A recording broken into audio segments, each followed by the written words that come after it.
बिहार के उप मुख्यमंत्री तेजस्वी यादव सियासत में लगातार नई पटकथा लिख रहे हैं। भले ही वह चांदी का चम्मच लेकर पैदा हुए, लेकिन मेहनत के दम पर उन्होंने मुकाम हासिल किया।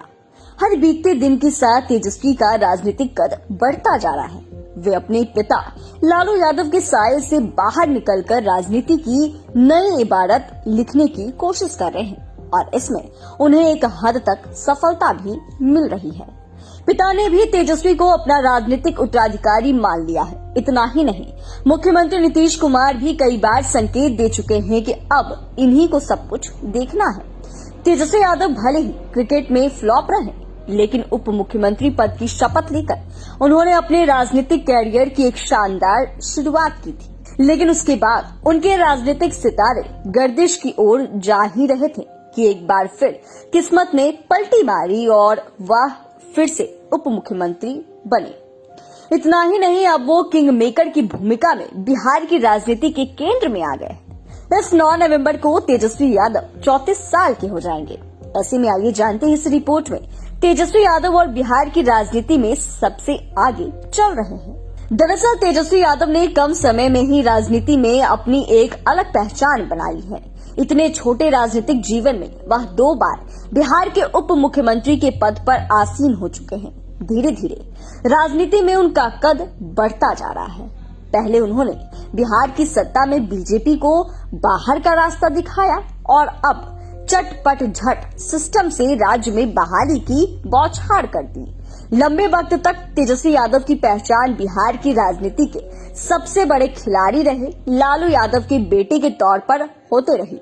लेकिन पिछले कुछ सालों में तेजस्वी यादव इस छवि से निकलकर खुद की अलग पहचान बनाने में कामयाब रहे हैं। सूबे की जनता के बीच बढ़ता जनाधार और चुनावी नतीजों के लिहाज से तेजस्वी बिहार की राजनीति के चमकते सितारे हैं। ये सिर्फ अटकल या अनुमान भर नहीं है। तेजस्वी ने इसे 2020 के बिहार विधानसभा चुनाव में साबित भी किया है।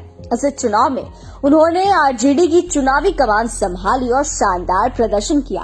राजद ने इस चुनाव में सबसे बड़े दल का तमगा हासिल किया, वह भी ऐसी परिस्थिति में जब party supremo Lalu Prasad Yadav jail में थे और उनके उत्तराधिकारी में स्पष्ट रूप से कौशल की कमी दिख रही थी।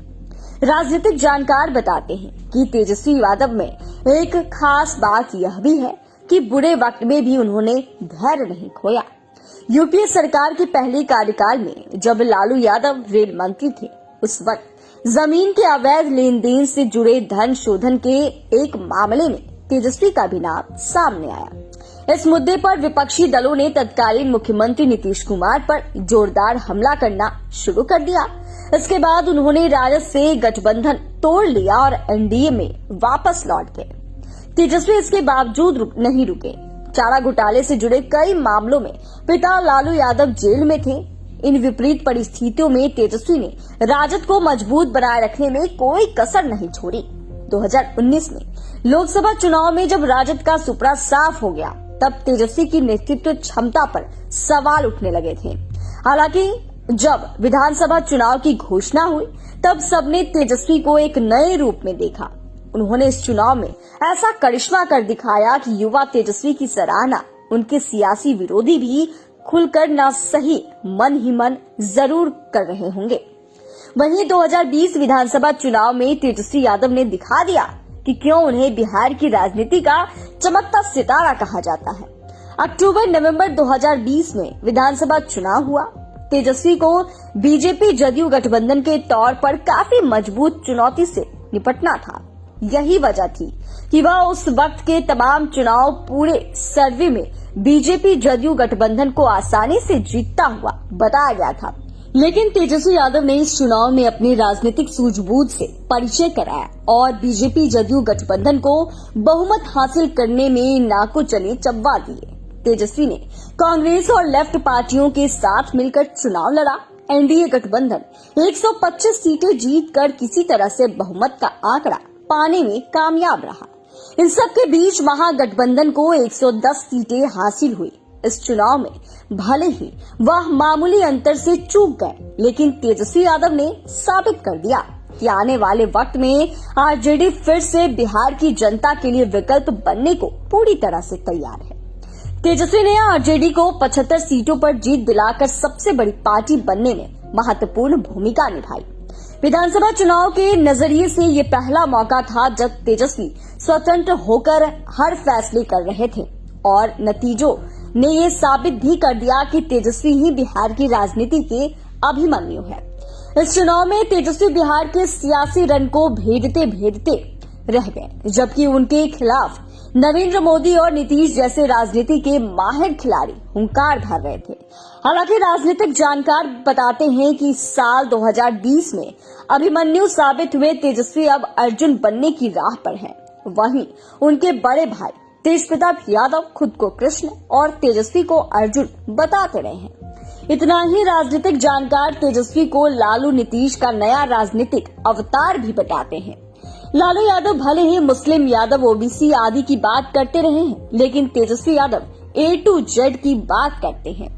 इस समीकरण में उन्हें सफलता भी मिल रही है, उन्हें लोग स्वीकार भी करने लगे हैं। वे मुस्लिम, बीसी, ओबीसी के साथ ही सवर्णों और वैश्यों को भी उसी सहजता और अपनापन से तरजीह दे रहे हैं। वे लगातार नारे भी दे रहे हैं कि आरजेडी अब A to Z की पार्टी है जो हर किसी का प्रतिनिधित्व करेगी।